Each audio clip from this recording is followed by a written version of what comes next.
नमस्कार, news point लेकर हाजिर हूं मैं राजीव। दोस्तों, नरेंद्र मोदी एक बार फिर विपक्ष की ताकत के सामने झुकते और यहां तक कि माफी मांगते हुए नजर आ रहे हैं। और महाराष्ट्र में दरअसल छत्रपति शिवाजी महाराज की मूर्ति गिरने से बीजेपी को कितना खतरा हो सकता है, ये बात आज महाराष्ट्र पहुंचे मोदी को शायद समझ आ गई। इसीलिए उन्होंने सबके सामने इस घटना के लिए माफी मांगी। हालांकि मोदी की ये माफी क्या बीजेपी की सत्ता में वापसी करवा पाएगी महाराष्ट्र में, यह सवाल बीजेपी को अब भी परेशान कर रहा है। आइए पहले इस पर चर्चा करें, लेकिन उससे पहले आइए देखते हैं कि किस तरह नरेंद्र मोदी ने अपने संस्कार, देश का विकास और विकसित भारत जैसे शब्दों की छौंक लगाते हुए मात्र 9 महीने पुरानी मूर्ति के गिरने को लेकर माफी मांगी है। सुन लीजिए। तो लोग छत्रपति शिवाजी महाराज को अपने आराध्य देव मानते हैं, उनके दिल को जो गहरी चोट पहुंची है, मैं ऐसे आराध्य देव की पूजा करने वालों को भी, उनकी भी सर झुका करके क्षमा मांगता हूं। मेरे संस्कार अलग है। हमारे लिए हमारे आराध्य देव से बड़ा कुछ नहीं होता है। साथियों, आज का दिन महाराष्ट्र की विकास यात्रा का एक ऐतिहासिक दिन है। ये भारत की विकास यात्रा के लिए बहुत बड़ा दिन है। विकसित महाराष्ट्र विकसित भारत के संकल्प का सबसे अहम हिस्सा है। इसलिए पिछले 10 वर्ष हो या अभी मेरी सरकार का तीसरा कार्यकाल, महाराष्ट्र की ये लगातार बड़े फैसले लिए गए हैं। महाराष्ट्र के पास विकास के लिए जरूरी सामर्थ्य भी है, संसाधन भी है।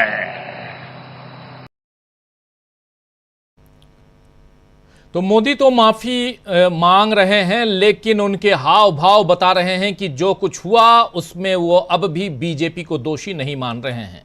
जिसके कार्यकाल में ये मूर्ति बनी और जिसका अनावरण खुद नरेंद्र मोदी ने किया था। आप याद कीजिए कि जब मोदी ने किसान आंदोलन वापस लेने के लिए अपील की थी, तब भी कृषि कानून लाने पर माफी मांगते हुए ये कहा था कि शायद मेरी ही तपस्या में कोई कमी रह गई। यानी यहां भी नरेंद्र मोदी ने किसानों को ही दोषी ठहराया था और अब भी मोदी का इरादा कुछ ऐसा ही दिख रहा है। लेकिन अब पहले से मजबूत हो चुकी कांग्रेस और विपक्ष मोदी को इतनी आसानी से इस मुद्दे पर बचने नहीं दे सकती। इसीलिए कांग्रेस का ये ट्वीट जरा देखिए। कांग्रेस ने इसके बाद तुरंत ट्वीट किया। इस ट्वीट में कांग्रेस ने क्या कुछ लिखा। कांग्रेस का साफ साफ लिखना है कि महाराष्ट्र की जनता और विपक्ष के घोर विरोध ने आज नरेंद्र मोदी को छत्रपति शिवाजी महाराज से माफी मांगने पर मजबूर कर दिया।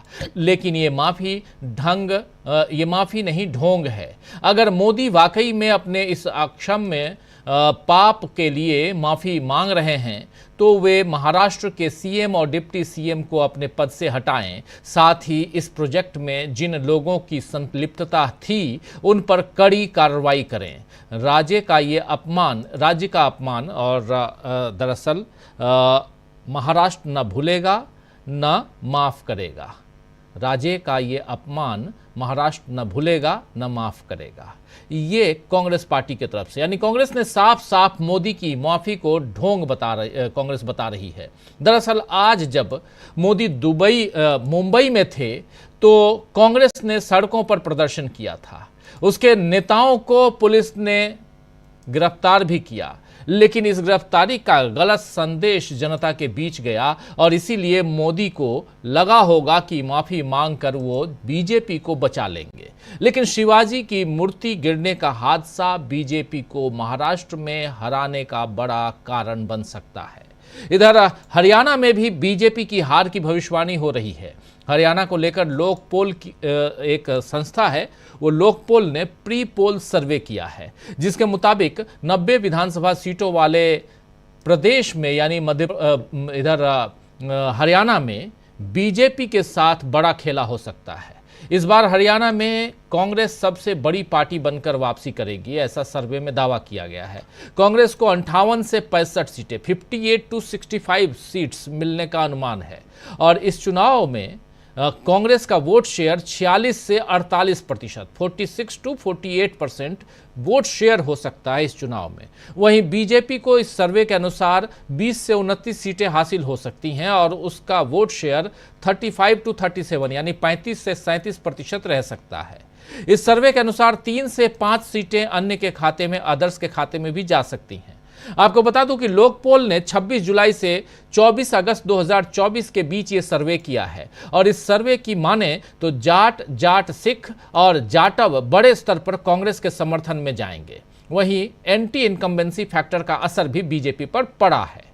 हरियाणा में बीजेपी कमजोर हो रही है, ये बात इस सर्वे से तो सामने आई ही है। वहीं खुद बीजेपी भी जिस तरह हरियाणा को लेकर उलझन में दिख रही है, उससे भी समझ आता है कि जमीनी स्थिति का अंदाजा उसे भी है। कल ही बीजेपी ने हरियाणा चुनाव को लेकर एक बड़ी बैठक की। उम्मीदवारों की पहली सूची भी तैयार हो गई, लेकिन उसे जारी करने में देर हो गई, इसलिए क्योंकि यहां भी मामला जम्मू कश्मीर जैसा है, जहां पहली सूची आते ही बदल दी गई थी। आप याद कीजिए, पहली सूची आई, आधे घंटे में उस सूची को, उस लिस्ट को रोक दिया गया और उसके बाद जारी किया गया। पहली सूची में 45 लोग थे, बाद में उससे 15 लोग उसमें से जारी किया गया था, 15 की सूची जारी हुई थी और उसके बाद भी बगावत और नाराजगी को रोकना मुश्किल रहा। वो सब हमने जम्मू कश्मीर में देखा। वहीं हरियाणा में तो बीजेपी के भीतर नाराजगी के साथ साथ जनता की नाराजगी को भी बीजेपी को सहना पड़ रहा है, खासकर विनेश फोगाट मामले में और फिर कंगना रनौत के किसान आंदोलन पर दिए गए बयान के बाद बीजेपी पर जनता का गुस्सा फूट रहा है। और चुनावी राज्यों के अलावा अगर आप देखें तो एनडीए के भीतर भी विरोध और नाराजगी, न सिर्फ बीजेपी की बात बल्कि बीजेपी के जो सहयोगी दल यानी एनडीए हैं, उसमें भी नाराजगी और विरोध दिखाई दे रही है। और खासकर जो नाराजगी दिखाई दे रही है वो बिहार में चिराग पासवान नाराज दिख रहे हैं। वहीं झारखंड में चंपई सोरेन के बीजेपी ज्वाइन करने के बाद से बीजेपी के भीतर हलचल है और इन सब से बढ़कर राहुल गांधी की नई भारत डोजो जो भारत डोजो यात्रा है और जिसका जिक्र हमने कल किया था, उस पर भी बीजेपी परेशान हो रही है, क्योंकि राहुल गांधी की हर बात का सिरा जो है वो मोहब्बत से जुड़ता है और वो गरीबों, वंचितों, युवाओं, महिलाओं, पिछड़ों के लिए जिस तरह न्याय की बात कर रहे हैं, न्याय की बात उठाते हैं, उससे जुड़ता है। डोजो यात्रा में भी मार्शल आर्ट से इन्हीं वर्गों की बातों को जोड़ा जा रहा है कि गुस्से की नहीं बल्कि एनर्जी को सही जगह पर सही तरह से इस्तेमाल किया जाए, इसे सीखना जरूरी है।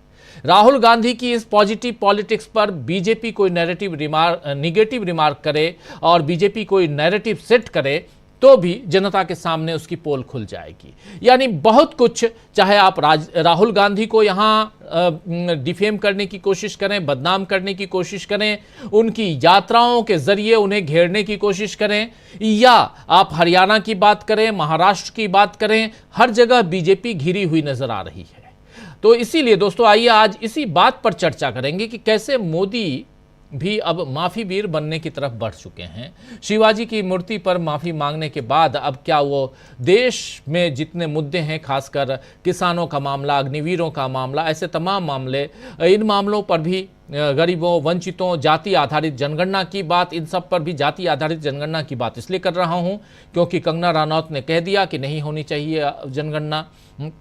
बात कंगना रनौत की नहीं है, लेकिन एनडीए की बात करें तो एनडीए के कई सारे साथी जो बीजेपी के साथ हैं, सरकार में हैं, वो कह रहे हैं कि जाति जनगणना होनी चाहिए और उसमें सबसे बड़ा दल जेडीयू है, वो कह रहा है कि जाति जनगणना होनी चाहिए। तो अलग अलग मुद्दों पे क्या नरेंद्र मोदी माफी मांगेंगे? क्या नरेंद्र मोदी सिर्फ और सिर्फ वहां महाराष्ट्र में जाकर माफी मांगकर आ जाने से उनका जो 56 इंच का सीना है वो बरकरार रहेगा, जिस बारे में वो कहते रहे हैं? देश की सियासत में जो उबाल है, उस उबाल को समझने की कोशिश करते हैं और क्यों आखिर मांगनी पड़ रही है नरेंद्र मोदी को माफी। चलिए जरा आगे बढ़ते हैं, हमारे साथ कुछ वरिष्ठ साथी जुड़े हुए हैं, उन सबसे आपका पहले परिचय करवाता हूं और आगे बढ़ते हैं। इस वक्त देखिए हमारे साथ 4 वरिष्ठ साथी जुड़े हुए हैं। हेमंत कुमार जी हमारे साथ जुड़े हुए हैं, अमलेंदु उपाध्याय जी हैं, प्रशांत टंडन जी हैं और सुनील शुक्ला जी हैं। आप सभी का स्वागत इस्तकबाल है। स्वागत इस्तकबाल आप तमाम दोस्त साथी शुभचिंतक आप सबका जो अब तक जुड़ चुके हैं, जो जुड़ने वाले हैं। हेमंत कुमार जी, सीधे आपके पास आना चाहता हूँ। हेमंत जी, नरेंद्र मोदी माफ़ी मांग रहे थे आज, एक बार नहीं कई बार, 2 मिनट तक माफ़ी मांगते रहे। उनके वहाँ पहुँचने, महाराष्ट्र पहुंचने से पहले चारों तरफ होर्डिंग्स लगे थे, नरेंद्र मोदी माफ़ी मांगो, मोदी माफ़ी मांगो। आज कांग्रेस का भी हमने हाल देखा, कांग्रेस भी प्रदर्शन कर रही थी। ये महाराष्ट्र की राजनीति में नरेंद्र मोदी ने आज सिर झुका दिया, पैरों पे सिर रखकर मैं माफ़ी मांगता हूं, ये भी कह रहे थे, और उस जनता से भी माफ़ी मांगता हूं जिनका दिल दुखा है छत्रपति शिवाजी महाराज की मूर्ति गिरने से। लेकिन क्या ये माफ़ी महाराष्ट्र में जो कुछ हो रहा है उससे नरेंद्र मोदी को, उनकी पार्टी को उबार पाएगा? ये माफ़ी जो है, इससे वो अपनी पार्टी को बाहर निकाल पाएंगे, जिसमें यहाँ उनकी पार्टी को हार का डर सता रहा है, उनकी महायुति सरकार के गिरने का डर सता रहा है। हेमंत जी। राजीव जी, मोदी जी को चौतरफा डर सता रहा है।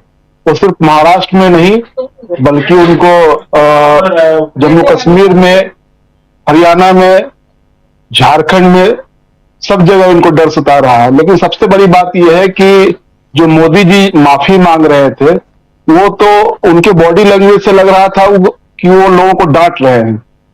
माफी मांगना एक बहुत विनम्र ये पोस्चर होता है, लेकिन वो ऐसा कुछ दिखाई नहीं दे रहा था। लग रहा था कि वो लोगों को डांट पिला रहे हैं। और सबसे बड़ी बात तो ये है कि जो कुछ वहां हुआ है, जिस तरह से शिवाजी की मूर्ति गिरी है, तो उसमें तो कार्रवाई होनी चाहिए। माफी तो बाद में मांगते, सबसे पहले तो कार्रवाई करते, क्योंकि उस समारोह में प्रधानमंत्री जी खुद मौजूद थे। उन्होंने उसका उद्घाटन किया था, मूर्ति का अनावरण किया था, और उसमें सरकार के सारे लोग थे।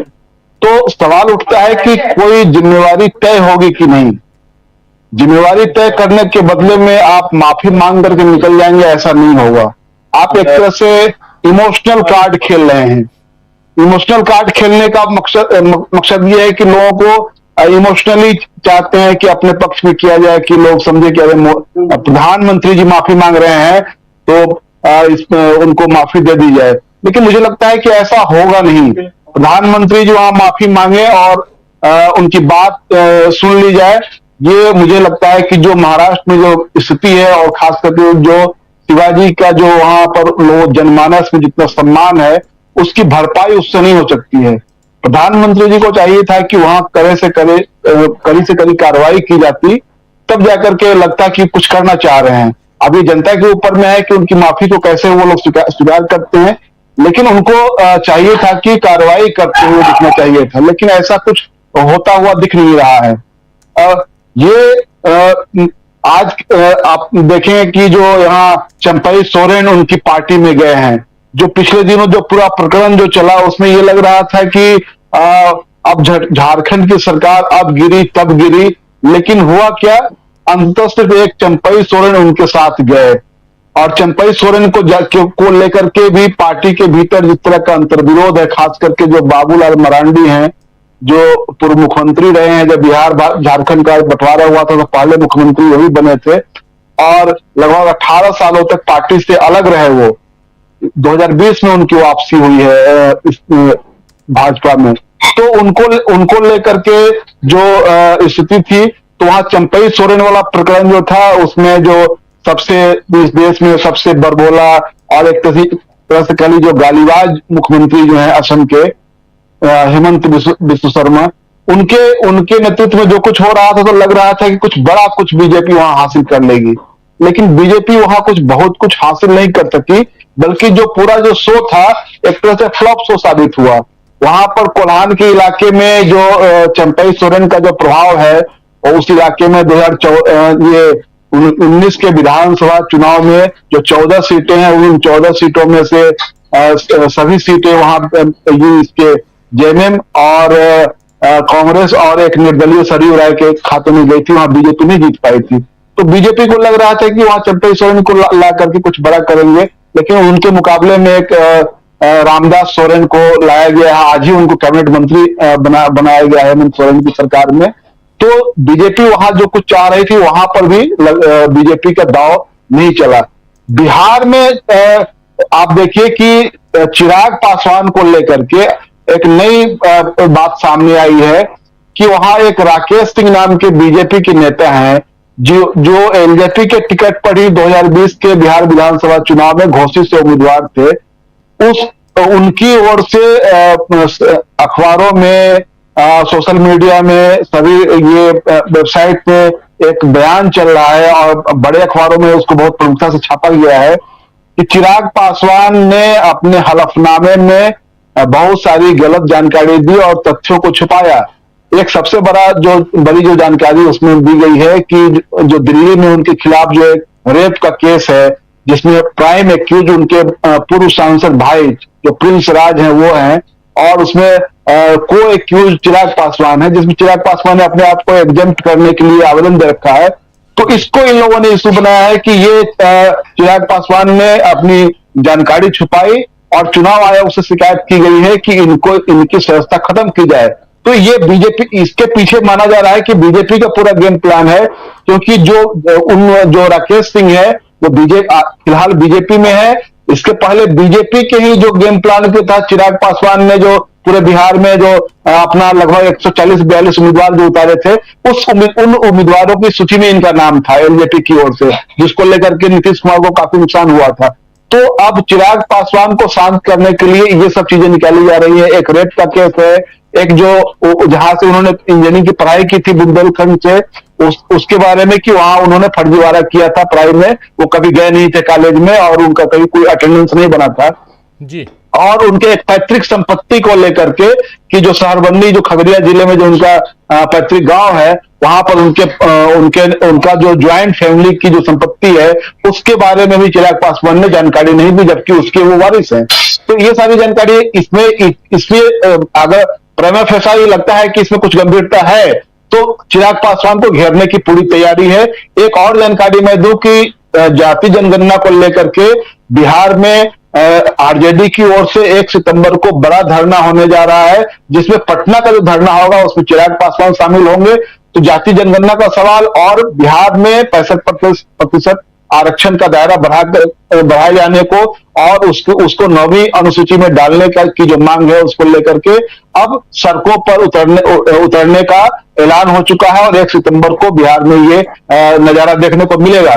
तो चीजें बीजेपी के खिलाफ जाती हुई दिख रही है। चिराग पासवान वाला प्रकरण इसमें मुझे लगता है कि बहुत महत्वपूर्ण है और चिराग पासवान को जिसमें घेरने की तैयारी है वो उसको इस रूप में देखा जाना चाहिए कि बीजेपी अपने सहयोगियों को किसी भी हालत में उनके बारे में इतना होमवर्क करती है कि अगर वो प्रेम से साथ में रहे तो ठीक है, और नहीं तो पूरा उनका चरित्र हनन करके और सारी चीजें उनके खिलाफ कर दी जाए और उनको किनारे लगा दिया जाए। ये प्रयोग बीजेपी लगातार करती रही है अपने बहुत सारे सहयोगियों के साथ, और उसमें तो सबसे फिट केस जो है और वो है चिराग पासवान का ही परिवार। उस परिवार को कैसे तोड़ा गया, कैसे पार्टी को तोड़ा गया, ये सब तमाम उदाहरण है। और अभी चर्चा ये है कि उनके 3 सांसद जो है वो बीजेपी के संपर्क में है, और इसमें अगर दम नहीं भी हो तो ये तय है कि जो सांसद हैं इनके, उनमें से कम 3 ऐसे लोग हैं जो बीजेपी में कभी भी जा सकते हैं। इसके लिए कोई इफ बट नहीं है, क्योंकि बीजेपी के रिकमेंडेशन पर ही वो सब चुनाव लड़े थे। जी बहुत सारी बातें आप बता रहे हैं, महाराष्ट्र से लेकर महाराष्ट्र से होते हुए चंपई सोरेन तक और वहां से चिराग पासवान तक बहुत सारी बातें आपने कही। लेकिन सबसे बड़ी बात जो आप कह रहे हैं कि बीजेपी यहां साम दाम दंडभेद सब कुछ आजमाती है, लेकिन ये 4 जून से पहले की बात थी। 4 जून के बाद क्या कुछ बदला है? क्या अगर 4 जून से पहले के नरेंद्र मोदी क्या माफी मांगते महाराष्ट्र में जाकर? प्रशांत टंडन जी जरा 4 जून से पहले के नरेंद्र मोदी को और 4 जून के बाद के नरेंद्र मोदी को देखिए और उस पर अगर हम चर्चा करें, सिर्फ और कुछ करने की जरूरत नहीं है, अगर उसी पे चर्चा करें तो बहुत कुछ बदल चुका है। और इसीलिए चिराग पासवान भी यहां हल्ला बोल कर रहे हैं, इसीलिए चंपई सोरेन उधर जाते हैं लेकिन कुछ नहीं कर पाते हैं। सबसे बड़ी बात, चंपई सोरेन की कितनी बड़ी बेइज्जती आज हुई है।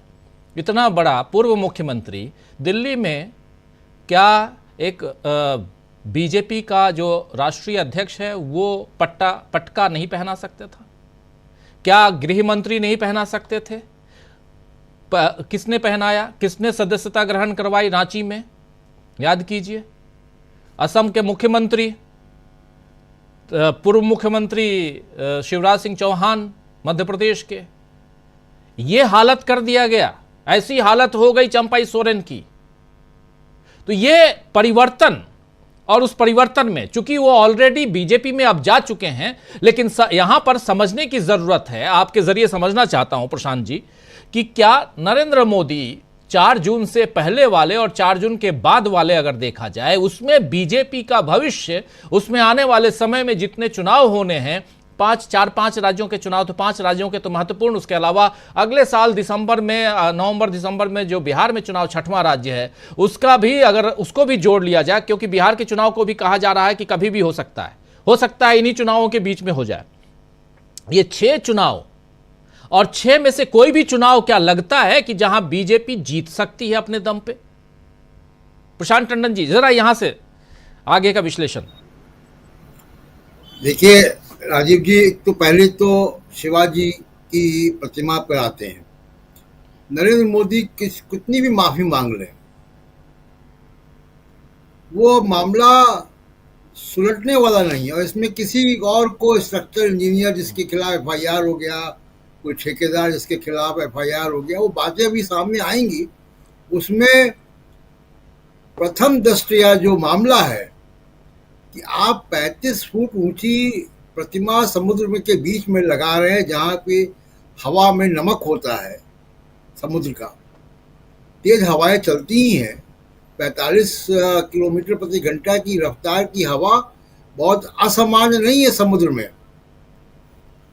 लेकिन आप नरेंद्र मोदी ने दिसंबर 2023 में चुनाव के मद्देनजर इस मूर्ति को आनन फानन में बनवाया गया, गजबाजी की गई, और जिसको ठेका दिया गया, जयदीप आपटे, वो थाने के ही हैं, उनको 3 से 4 फुट की मूर्तियों का बनाने का तजुर्बा था। ये 35 फुट की मूर्ति उनको दे दी गई, क्या मामला है? इसमें अभी बहुत सी बातें खुलनी हैं, एक बात। दूसरी बात कि इसमें कांग्रेस, शिवसेना, उद्धव ठाकरे तो एक तरफ है, वो तो राजनीतिक पार्टियां, वो तो विरोध कर ही रही हैं। इसमें जो मुख्य विरोध है, जो आंदोलन है वहां चल रहा है, वो संभाजी ब्रिगेड कर रही है। और संभाजी ब्रिगेड न नरेंद्र मोदी की बात मानने को तैयार है, ना वो एकनाथ शिंदे की बात मानने को तैयार है। तो महाराष्ट्र के चुनाव में एक बार नहीं 100 बार माफी मांगनी पड़ेगी, और उसके बाद भी ये मामला सुलटेगा नहीं, क्योंकि इतने आनन फानन में आपने अगर मूर्ति लगवाई है सिर्फ इसलिए कि मैं उद्घाटन करूं, और जरा बाकी भी चीजों का देखिए जहां जहां उद्घाटन हुए हैं। मैं उस शब्द की चर्चा नहीं करना चाहता हूं कि जो सोशल मीडिया पे चलता है, लेकिन राम मंदिर, पानी टपक गया बारिश में, पहली बारिश में छत उसकी चू गई जी। पार्लियामेंट की नई बिल्डिंग जहां सिंगोल लाया गया बड़े धूमधाम से, पहली बारिश में नीली बाल्टी नीचे रखी हुई थी मुख्य द्वार के नीचे। तो कितने पुल बह गए बारिश में। तो ये पूरा जो मामला है वो गवर्नेंस के ऊपर सवाल खड़े करता है कि कहीं ना कहीं सरकार चलाने की क्षमता में दिक्कत है, रूल उसके प्रोसीजर्स और रूल में दिक्कत है कि जो बीजेपी के करीब हो, जो हमारा करीब हो, या जो कमीशन दे दे उसको हम काम दे देंगे। ये चल रहा है, और इसलिए महाराष्ट्र के चुनाव में ये बहुत प्रमुख रूप से आएगा जी। दूसरी बात जो हेमंत जी ने बात की चिराग पासवान की, और उसके से जुड़ा हुआ एक मामला जातिवाद जनगणना का है। राजीव जी, अब स्थिति ये हो गई है, और यहां से एनडीए के दरार, एनडीए के टूटने का सिलसिला यहां से चालू होता है। इस सरकार की स्थिरता पे सवाल यहां से खड़े होते हैं। कि अब विपक्षी के यहाँ तो विपक्षी दलों के यहाँ तो आप सीबीआई, ईडी, इनकम टैक्स भेजते हो, सहयोगी दल क्या नहीं भेज सकते हो? और क्योंकि चिराग पासवान ने लेटरल एंट्री का मामला उठाया था, आपको वापस लेना पड़ा। चिराग पासवान जातिवाद जनगणना का मामला उठा रहे हैं, तो आप उनके यहाँ तो ईडी, सीबीआई नहीं भेज सकते, सहयोगी दल है, तो आप उनको बदनाम करोगे जी। तो अब उनका चरित्र हनन और बदनाम करने का जो हेमंत जी ने सिलसिलेवार चीजें बताई, वो मैंने भी देखी। हो सकता है कि वो सही भी हो या गलत हो, वो आरोप गंभीर हो सकते हैं, लेकिन वो कहां से आ रहे हैं और कब आ रहे हैं? यहां से एनडीए के टूटने का जो सिलसिला है, एनडीए की दरार का सिलसिला यहां से चालू होता है।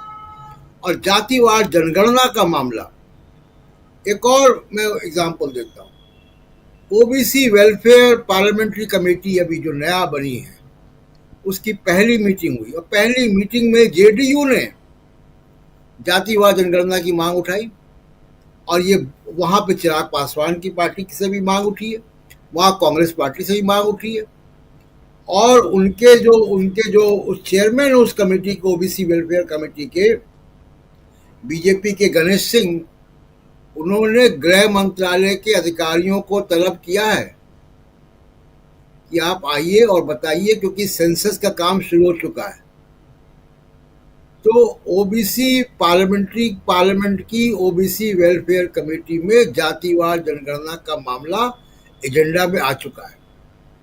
वहां डीएमके ने सवाल उठाया, डीएमके, जेडीयू, कांग्रेस, आरजेडी, तमाम पार्टियों ने वहां पे सवाल खड़े किए हैं जातिवाद जनगणना को लेकर, विपक्षी दलों ने भी वहां पे। तो चिराग पासवान भी यही मांग कर रहे हैं, और जातिवाद जनगणना मोदी नहीं कराना चाहते। इसलिए आप देखिए कि लगातार पिछले कुछ दिनों में आपको बहुत सांप्रदायिक चीजें दिखाई दे रही हैं, चाहे उत्तर प्रदेश में, चाहे असम में। उसका रीजन वही है कि इशू को डाइवर्ट करना है, किसी तरीके से हिंदू मुसलमान वाली पॉलिटिक्स दोबारा जीवित हो जाए, इसलिए करें। और उसका दूसरा एक और कारण ये भी है कि अब नरेंद्र मोदी को कमजोर होता देखकर बीजेपी के अंदर आगे बढ़ने की होड़ आ गई है। वो होड़ शुरू हो गई है, उसमें तमाम मुख्यमंत्री और नेता बीजेपी के वो शामिल हो गए हैं कि हम बड़े हिंदू हैं, हम बड़े हिंदुत्व के पैरोकार हैं। और इसलिए आप देखिएगा कि असम में और उत्तर प्रदेश में खासकर ये अभियान नए सिरे से चालू हो गया है जी। तो ये सारी बातें इशारा कर रही हैं दो तीन चीजें। एक, नरेंद्र मोदी की कमजोरी। दूसरी बात, एनडीए के अंदर अब दीवारें बन चुकी हैं, और वो अब यहाँ से राजनीति शुरू होती है कि अब गठबंधन के अंदर जो दरारें हैं वो पैदा हो गई हैं। चिराग पासवान पे आरोप लगाने का यही मतलब है। राजीव जी। धनंजय जी हमारे साथ जुड़ गए हैं। धनंजय जी, आपका स्वागत करता हूं इस कार्यक्रम में। सुनील शुक्ला जी, आपके पास आना चाहता हूं। सुनील जी, चर्चा हम कर रहे हैं, नरेंद्र मोदी ने आज माफ़ी मांगी, और माफ़ी क्यों मांगनी पड़ी नरेंद्र मोदी को, और बहुत आसानी से नरेंद्र मोदी ने माफ़ी क्यों मांग ली, और इसका और इससे पहले देश की सियासत में जो कुछ चल रहा है, जो उबाल है, चुनाव का वक्त है। जम्मू कश्मीर में और हरियाणा में चुनाव की घोषणा हो चुकी है। जम्मू कश्मीर में बीजेपी अपनी पहली सूची जारी करती है, आधे घंटे में उस सूची को, उस लिस्ट को रोकना पड़ता है, फिर से दूसरी लिस्ट लानी पड़ती है। ये जम्मू कश्मीर में हमने देखा। उसके बाद जम्मू कश्मीर में वहाँ जो हालात हुए, बीजेपी के जो कार्यकर्ता, नेता वहाँ उन्होंने जो नाराज़गी जताई, वो सब हमने देखा, इसकी चर्चा हमने की। हरियाणा में हम लोग ऑलरेडी देख रहे हैं, कोई नहीं कह रहा है कि हरियाणा में बीजेपी की वापसी होगी। अगर यही बात कमोवेश कही जाए तो महाराष्ट्र में भी दिखाई दे रही है कि वहां पर महायुति की यानी एनडीए की जो सरकार है उसकी वापसी दिखाई नहीं देती है। और ऐसे में छत्रपति शिवाजी महाराज की मूर्ति का गिरना ये बताता है कि कहीं ना कहीं यहाँ से बाहर निकल पाना बीजेपी के लिए और नरेंद्र मोदी के लिए बहुत मुश्किल है। हम बिहार चलते हैं तो वहाँ के हालात हम वही देख रहे हैं। आज की तारीख में उत्तर प्रदेश की हालत भी वैसी ही है, झारखंड की बात भी वही है, ये सब कुछ, और दिल्ली तो हम लोग देख ही रहे हैं। ऐसे में ये जो कमज़ोर नरेंद्र मोदी हैं, ये और इसके साथ साथ देश की सियासत और उसमें विपक्ष और सत्ता पक्ष दोनों की चर्चा जब हम कर रहे हैं, तो पहले नरेंद्र मोदी की चर्चा आपके जरिए करना चाहता हूं, समझना चाहता हूं कि क्या कारण यहां पर, क्योंकि कई ऐसे मौके आए, चाहे मणिपुर का मामला है, चाहे और भी कई सारे मामले हैं जहां नरेंद्र मोदी को, या महिला पहलवानों का मामला है, माफ़ी मांग लेनी चाहिए थी या उस पर एक्शन लेना चाहिए था, ये सब नहीं किया, मगर वहां करना पड़ रहा है। इसके पीछे की कहानी क्या हो सकती है? क्या सियासी तौर पर नरेंद्र मोदी बहुत कमजोर हो चुके हैं, ये माना जाए?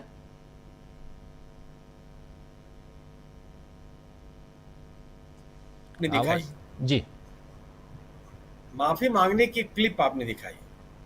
अगर माफी मांगने का बॉडी लैंग्वेज वही होता है तो हम आपकी बात से सहमत है कि उन्होंने माफी मांग लिया। अगर क्षमा याचना का तरीका वही होता है तो हम आपकी बात से सहमत हो जाते हैं। लेकिन बात कहना, शब्दों में बात कहना और क्षमा याचना करना दो अलग अलग चीजें। उस क्षमा याचना का जो पोस्चर होता है वो एकदम अलग तरह की होती है। आप विनम्रता से अपनी गलती को स्वीकार करते हुए नजर आते हैं। प्रधानमंत्री जी कहते हैं कि हम सिर झुका करके माफी मांगते हैं। क्या आपको सिर झुका हुआ नजर आता है? फिर से एक बार देख लीजिएगा अपने क्लिप। सवाल ये नहीं है, सवाल ये है कि आप जो कहते और जिस तरह से अपनी बात आप कहते हैं उसी तरह का इम्पैक्ट भी लोगों के बीच में होता है जी। ऐसा नहीं कि लोग इसको देख नहीं रहे होते हैं या इसे इसको ऑब्जर्व नहीं कर रहे होते। अगर सवाल इस छत्रपति शिवाजी जी की मूर्ति का गिरना एक घटना मात्र नहीं है। आप ये ऐसी मूर्ति है जो उस महाराष्ट्र राज्य में, कम से कम महाराष्ट्र पूरे देश के आदरणीय नेता है, लेकिन महाराष्ट्र में तो पूजनीय है वो। महाराष्ट्र में तो कितनी प्रतिष्ठा उनकी है, महाराष्ट्र के लोग बता सकते हैं। जो महाराष्ट्र गए वो भी देखिए इस तथ्य से अवगत है। दूसरी बात कि अगर आप ऐसी मूर्ति जिसका उद्घाटन प्रधानमंत्री ने किया है या प्रधानमंत्री को करना है, अगर उस मूर्ति के निर्माण में इस तरह की लापरवाहियां होंगी तो फिर किसके साथ आप संजीदा होंगे? किन योजनाओं पर, कार्यक्रमों और परियोजनाओं के साथ आप गंभीर होंगे? ऐसी कौन सी परियोजना होगी, ऐसे कौन से निर्माण कार्य होंगे जिसकी गुणवत्ता को लेकर के आप प्रतिबद्ध होंगे? अगर प्रधानमंत्री के द्वारा उद्घाटित किए जा रहे एक मूर्ति के प्रति आप इस तरह से अगंभीर हैं कि आप इस बात को सुनिश्चित नहीं करते किसी भी दशा में मूर्ति नहीं गिरेगी। आप जो भ्रष्टाचार के खिलाफ बात करते हैं वो इसमें इस पूरे प्रकरण में खंडित होता है। आप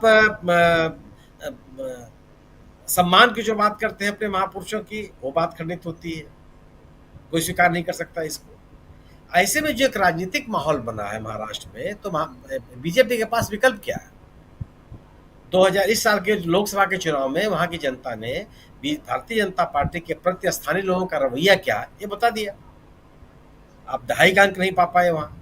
मैं देश के गिने चुने बड़े राज्यों में से महाराष्ट्र की गिनती है, वहां की स्थिति आपके सामने आ गई। आपकी जो 2019 का परफॉर्मेंस था उसमें गिरावट आ गई। आपकी सरकार की स्थिति यह है कि जो विधानसभा चुनाव के अलावा जो स्थानीय निकाय के चुनाव हैं वो सालों से लंबित पड़े हुए हैं, आप कराने का साहस नहीं कर पा रहे हैं। जो आपके सहयोगी हैं उनमें भगदड़ मची हुई है। स्थिति है कि अजीत दादा पवार कितनी बार कह चुके हैं, वो अपनी नाराजगी व्यक्त कर चुके हैं। सवाल इस बात का है कि आपके सहयोगी आपके साथ है नहीं, जो हैं भी वो उनकी विश्वसनीयता नहीं है। आपकी अपनी विश्वसनीयता एकदम धरातल पर चली जा रही है, लगातार उसमें गिरावट है। तो फिर आपके पास माफी मांगने के अलावा विकल्प क्या है? जी। दूसरी चीज जो कमजोरी की बात आपने की, तो 4 जून 2000 इस साल के 4 जून के बाद से भारतीय जनता पार्टी और ये सरकार कमजोर नजर आने लगी। 303 की संख्या 240 में सिमट की चली आई। 400 पार का नारा एकदम खत्म हो गया, कोई स्वीकार करने के लिए नहीं तैयार था। तो एक कमजोर सरकार, एक कमजोर नेतृत्व तो 4 जून से ही है इस देश में। भले ही आप इस बात का दावा करते हो कि नहीं जो पुरानी सरकार है वैसे चलती रहेगी, उसी आत्मविश्वास के साथ आप चलाने की दावा करें, संभव नहीं है ये। जो हरियाणा का चुनाव की स्थिति है, हरियाणा का जहाँ चुनाव होने जा रहा है वो भी आपके सामने है। उस राज्य में जहाँ पे 2019 में सभी की सभी सीटें जीता था बीजेपी ने, वो आधी रह गई, और उन आधी सीटों में भी आप दल बदलों के सहारे चुनाव जीते। जो आपके पुराने सहयोगी थे वो छोड़ के आपको जा चुके हैं। किसानों की नाराजगी अलग है, जो अभी तक उन्होंने अपनी नाराजगियों को कहीं छुपाने में उन्होंने कोई संकोच नहीं किया। महिला पहलवानों को लेकर के जो राज्य में उबाल है वो सबके सामने है। विनेश फोगाट जब लौटी हैं, अपने गांव तक गई हैं, पूरे हरियाणा में कि किस तरह का उनका स्वागत हुआ है ये सबके सामने है। कोई ऐसी चीज तो नहीं कोई दबी छुपी हो। ये सभी चीजें भारतीय जनता पार्टी के खिलाफ एक तरह का लोगों का रोष का भी व्यक्ति है। जम्मू कश्मीर की स्थिति आप देख लीजिए ना, मैंने जो आप उम्मीदवारों की सूची जारी करते हैं उसको भी आपको वापस लेना पड़ता है। भारतीय जनता पार्टी ने कभी कोई सूची वापस ली है आज तक? जम्मू कश्मीर की हालत है आपके सामने यह है कि जितने चुनाव वहां लंबित हैं कोई चुनाव आप नहीं करा पा रहे हैं। चुनाव जीतने के लिए आपने पूरे राज्य को, मैंने जहां पे 42% जनता रहती है जम्मू इलाके में, वहां सीटों की संख्या 48% है, और जहां 58% जनता रहती है वहां सीटों की संख्या 47% है, 42% है। आपने वो भी तरीका खोजा हुआ है जीतने का, वो भी काम नहीं आ रहा है आपके। जो 9 सीटें बढ़ी हैं, 7 सीटें बढ़ी हैं, जो उसमें 6 सीटें आपने जम्मू कश्मीर के इलाके जम्मू को दे दिया, केवल 1 सीट आपने दिया हुआ है घाटी में। जितने भी तालमेल हो सकते हैं, जितने भी समीकरण बैठाने की कोशिश हो सकती है, जम्मू कश्मीर में आपने वो किया। लेकिन आज की स्थिति है कि 2024 के इस साल के लोकसभा के चुनाव में आपको उम्मीदवार तक नहीं मिले 3 लोकसभा क्षेत्रों में। वोट मांगने भी आप नहीं जा पाए। उस राज्य की स्थिति है। तो जहां हरियाणा, जम्मू कश्मीर जहां चुनाव घोषित हो चुका है, वहां भारतीय जनता पार्टी बिखरी बिखरी नजर आ रही है। कोई सहयोगी इनको नजर नहीं आ रहा है। बिना सहयोगियों के चुनाव लड़ने की स्थिति में नहीं है। महाराष्ट्र में जहां पे तोड़ फोड़ के उन्होंने सरकार बनाई, वहां उनके जो सहयोगी हैं उनको लेकर के लोगों में अविश्वास की स्थिति है। तो हम क्षमा याचना नहीं करेंगे तो क्या करेंगे जी। और क्षमा याचना ये पहली बार तो है नहीं। आप याद कीजिए, जब नोटबंदी का मसला आया था तो प्रधानमंत्री जी किस तरह के भाषण दिए थे। बातों को कहना, उन बातों के प्रति गंभीर होना, दो अलग अलग चीजें हैं। और जब अपनी बातों को लेकर के आप गंभीर होते हैं तो उसका इम्पैक्ट भी लोगों में उसी तरह का होता है कि नहीं एक बड़ी बात कही गई है और उस बड़ी बात को लेकर के लोगों के मन में धारणा बदलती भी है। लेकिन लगातार अगर आप उदाहरण देखेंगे, यह सरकार, इस सरकार के नेतृत्व और प्रधानमंत्री जी जब भी कोई बात कहे हैं, उस किस बात पे आप कायम रहे। प्रधानमंत्री जी ने क्या कहा था किसानों से कि हम 1 फोन कॉल की दूरी पर हैं। वो दूरी सिमट पाई? वह आपने जो आश्वासन दिया था किसानों को, वो आश्वासन पूरा करती हुई सरकार नजर आई कि कौन से आश्वासन आपने पूरे कर दिए? और कहने के लिए आपने कहा था कि एक फोन कॉल की दूरी पर आप हैं, वहीं पे सरकार की ओर से आपकी कोई बात ऐसी हुई हो जो आप जिस विषय को लेकर के आप गंभीर हो, आपकी गंभीरता, आपकी विश्वसनीयता इस समय लोगों के बीच में बहुत ही शिथिल हो चुकी है। लोग उसको मानने के लिए तैयार नहीं है। आप सरेआम है, आपने अभी वाईएसआर कांग्रेस के 2 सांसदों को आपने तोड़ दिया, इस्तीफा दे दिया उन्होंने। वो बीजेपी में जाएंगे कि टीडीपी में जाएंगे, कुल मिला के एनडीए गठबंधन में जाएंगे। झारखंड में तोड़फोड़ जारी है। चिंपई सरोन को ले आए, बड़ी कोशिश की, आप कुछ भी नहीं कर पाए। एक व्यक्ति को लेकर के चले आए आप, क्या आप उससे राजनीतिक हासिल कर लेंगे? आप समझिए जी। तो कहीं भी मतलब कोई अगर आप कहें कि राजनीतिक विश्वसनीयता बीजेपी की बढ़ रही हो, लोगों का आकर्षण बढ़ रहा हो, वो तो दिखाई नहीं पड़ता। नीतियों कार्यक्रमों को लेकर के आप लोगों का जनविश्वास पहले ही खो चुके हैं। इस साल के लोकसभा के चुनाव में साबित हो गया। और जो बातें आप कहते थे कि भ्रष्टाचार रहित प्रशासन, छत्रपति शिवाजी की मूर्ति का गिरना भ्रष्टाचार का बहुत बड़ा उदाहरण है। यह सामान्य घटना नहीं है जो कांग्रेस कर रही कि अगर आप वाकई गंभीर हैं तो आप पहले इस परियोजना में शामिल सभी लोगों के खिलाफ कार्रवाई कीजिए और मुख्यमंत्री उप मुख्यमंत्री को हटाइए। क्या गलत है ये? आप अगर आप ममता बनर्जी का इस्तीफा मांग सकती है आपकी पार्टी, तो यहाँ पर मुख्यमंत्री उप मुख्यमंत्री को हटाने की बात क्यों नहीं कही जा सकती? क्या आप तैयार हैं इसके लिए? तो कोई ऐसा राज्य नहीं है जिस राज्य में भारतीय जनता पार्टी को लेकर के लोगों के मन में नाराजगी न हो। नेतृत्व को लेकर के लोगों के मन में संदेह न हो। और जब आपकी विश्वसनीयता खत्म होती जाएगी तो स्वाभाविक सी बात है कि आप खड़े होने के लिए कोई जगह नहीं है आपके पास। आप क्षमा याचना करें चाहे कुछ भी करें। बिल्कुल बिल्कुल आप सही कह रहे हैं। धनंजय जी, जरा आपसे समझूं, क्योंकि आप वहीं हैं, महाराष्ट्र में हैं, और आपके ज़रिए ये बात समझना बहुत ज़रूरी है कि आखिर महाराष्ट्र में चल क्या रहा है और उसमें आखिर क्यों आज नरेंद्र मोदी को माफ़ी मांगनी पड़ी। क्योंकि अभी तक तो मोदी जी बड़ी सी बड़ी घटनाएं हो जाती थी, माफ़ी नहीं मांगते थे, एक ट्वीट या एक कमेंट तक नहीं करते थे। आज एक बार नहीं, 3-3, 4-4 बार, 5-5 बार वो माफ़ी कह रहे थे। न सिर्फ बल्कि वो देश की जनता से भी माफ़ी मांग रहे थे, महाराष्ट्र की जनता से भी माफ़ी मांग रहे थे। क्या कुछ चल रहा है महाराष्ट्र में? देखिए, माफी केवल शब्द नहीं है। माफी जो है, ये पश्चाताप, ये शब्द जो है आपके हृदय परिवर्तन को दर्शाता है कि आपके हृदय को चोट लगी हो या आपको लगा होगा कि हाँ ये ऐसा नहीं होना चाहिए था और हुआ। जो अभी सुनील जी सवाल उठा रहे हैं कि क्या कार्रवाई की, ये मूर्ति गिरी क्यों, और मूर्ति गिरी तो उसके बाद कार्रवाई क्यों हुई, क्यों नहीं हुई, ये दो महत्वपूर्ण सवाल है। नरेंद्र मोदी जी के माफी मांगने से कोई फर्क पड़ता नहीं है, क्योंकि वो जो कह रहे हैं उसका कोई अर्थ इसलिए नहीं बनता है कि उनके हृदय में क्या कोई परिवर्तन है। क्या वो चाहते हैं कि सम्मान रखा जाए? शिवाजी के सम्मान को बचाए रखने के लिए उन्होंने क्या किया? शिवसेना को तोड़ा या अजित पवार को तोड़ा, वो राजनीतिक लड़ाई है, उसमें नहीं पड़ना चाहिए। चलिए वो उसको मान लिया जाए कि अब राजनीति कर रहे हैं आप। लेकिन जब शिवाजी की मूर्ति टूट जाती है, जब महिलाओं के जो सवाल आते हैं उस पर आप जो है देखने लगते हैं कि आपको राजनीति देखने लगती है, जब गरीबों के सवाल पे राजनीति दिखने लगती है, जब आरक्षण में आप राजनीति देखने लगते हैं, जब अस्पताल में राजनीति देखने लगते हैं, तो चिंता होती है। आप प्रधानमंत्री हो, प्रधानमंत्री के लिए क्या है? प्रधानमंत्री के लिए सब बराबर है। प्रधानमंत्री के लिए चुनाव इंपॉर्टेंट नहीं है। ये जो लोग मीडिया पे बड़ा तारीफ करते घूमते हैं कि ऐसा प्रधानमंत्री आज तक देखा नहीं, राहुल गांधी तो है नहीं उनके मुकाबले, ये 24 घंटे इलेक्शन के मूड में रहते हैं। ये बुरी बात है। प्रधानमंत्री इलेक्शन के मूड वाला नहीं चाहिए। प्रधानमंत्री को होना चाहिए कि संविधान के अनुसार देश चल रहा है या नहीं चल रहा है, किसी प्रदेश में, किसी देश के हिस्से में कोई आदमी परेशान तो नहीं है, उसकी समस्या का समाधान नहीं हो रहा, ऐसा तो नहीं है, कोई बदमाशी तो नहीं कर रहा है हमारे राज्य में, ये चिंता होनी चाहिए प्रधानमंत्री। लेकिन प्रधानमंत्री जो है महाराष्ट्र आते हैं तो वहां से संबंध जोड़ते हैं, महाराष्ट्र से मेरा पुराना संबंध है। अब शिवाजी जो है महाराष्ट्र के लिए वो एक नेता केवल नहीं है, वो न सावरकर है और न वो गांधी केवल है, वो देवता की तरह माने जाते हैं महाराष्ट्र में। मराठी अस्मिता से जुड़े हुए हैं शिवाजी महाराज। और शिवाजी महाराज के साथ जो हुआ है, जो मूर्ति टूटी, तो ये लगता है कि ये आप खाली शिवाजी मत देखिए ना, अयोध्या में क्या हुआ, राम मंदिर को लेकर के क्या किया उन्होंने, राम का क्या हाल किया। राम हमारे देश के नायक थे। हम जब हिंदू की ही बात करें तो हिंदुओं के नायक माने जाते हैं, हालांकि भारत के नायक माने जाते हैं राम। उनके साथ क्या किया? तो इनकी माफी का कोई अर्थ नहीं है। और मुझे लगता है माफी इस देश, इसकी जनता, तो इस महाराष्ट्र की जनता जो है माफी देने वाली भी नहीं।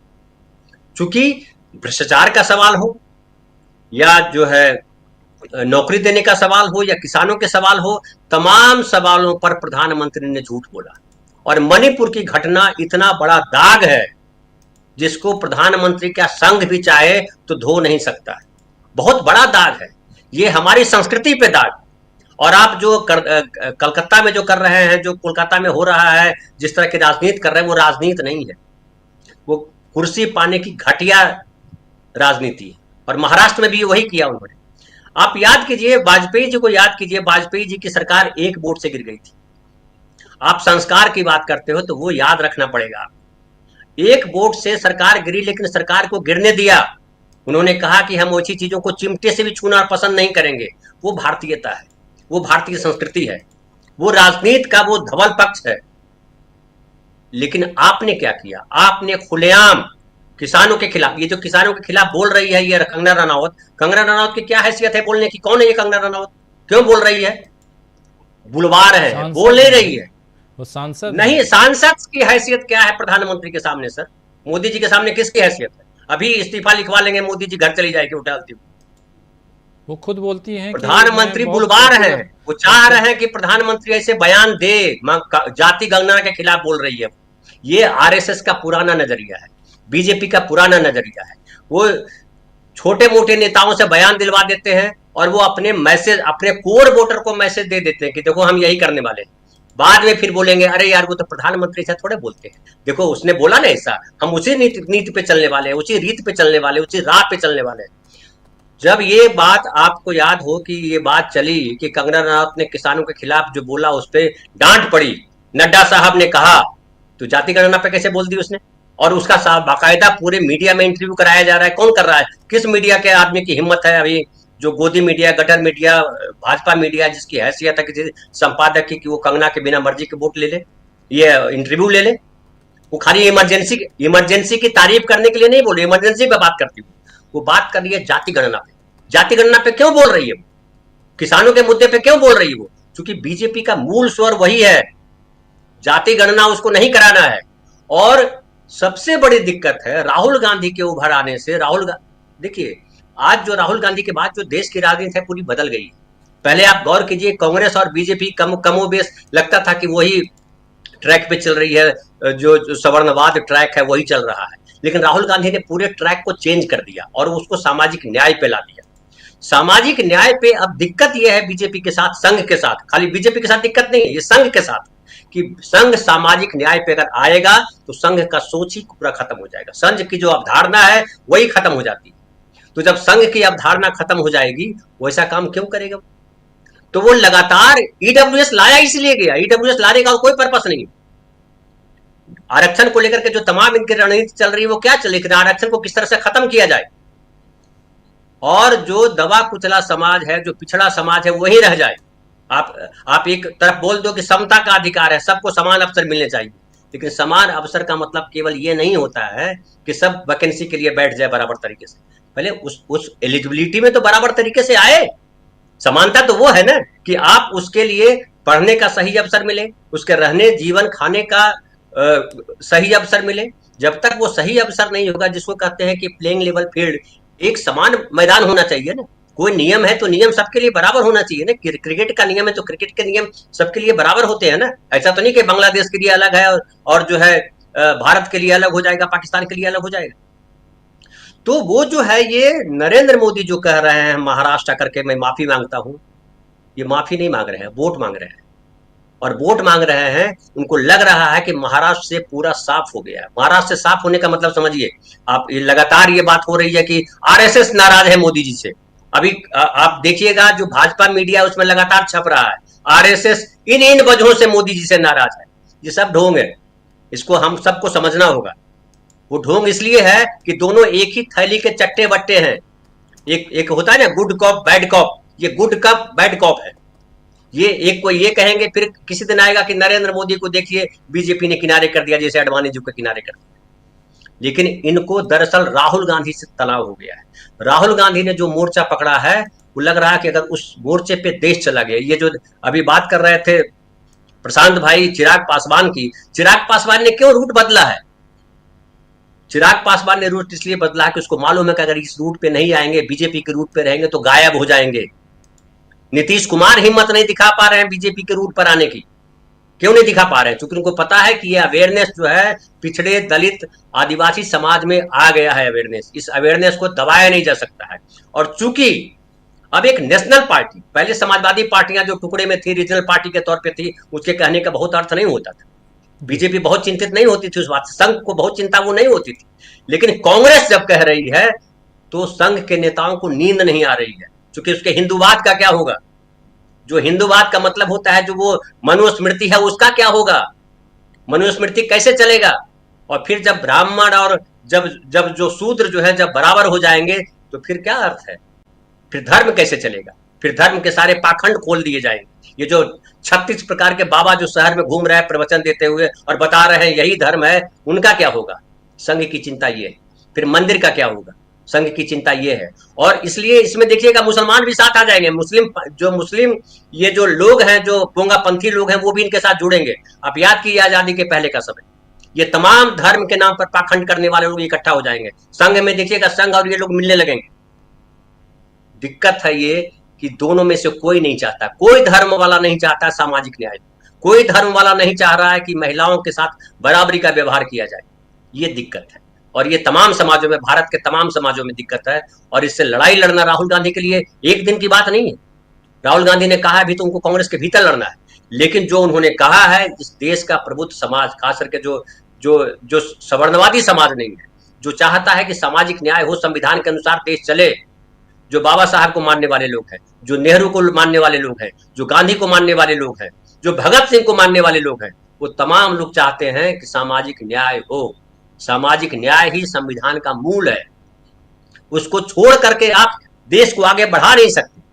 लेकिन नरेंद्र मोदी जी ने 10 साल में क्या किया है? 10 साल में केवल जो है A1 A2 कैसे आगे बढ़े इस पे ध्यान दिया है। शिक्षा को लेकर के, स्वास्थ्य को लेकर के, बिना शिक्षा और स्वास्थ्य के क्या कोई समाज आगे बढ़ सकता है?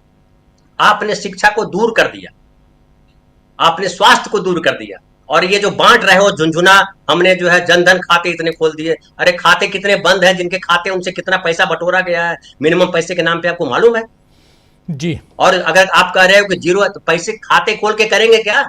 आप जो भीख दोगे उसमें जमा करेंगे, वो फिर पैसे निकालेंगे। उन बैंकों में कितनी भारी भीड़ रहती है। आप आइए हमारे गांव, मेरा गांव तो बड़ा कस्बा है, वहां पे बैंकों में इतनी भीड़ रहती है कि पूछिए मत। तो ये सारा जो कर रहे हैं, आज जो उन्होंने बोला कि मैं ये जनधन की बात कर रहे हैं, वो और दूसरी बातें कर रहे हैं, वो बात कर रहा है कि फिनटेक की बात कर रहे हैं। अरे क्या डिजिटल कर दिया भाई आपने? तो ये तमाम चीजों पर मुझे लगता है राजीव भाई कि माफी मांगने का कोई मतलब नहीं। ये भी एक किस्म का पाखंड है, और माफी मांगना अगर सही होता तो उनको जो अपराध जिसने किया था उसको बंद करते। अजित पवार को उन पर आरोप लगाए थे, उनको पार्टी में शामिल नहीं करते। जिनके खिलाफ आरोप लगाए थे इन्होंने कि ये ईडी सीबीआई का नोटिस आया था, उनको अपने साथ लेकर के नहीं रहते, सबको बाहर करते।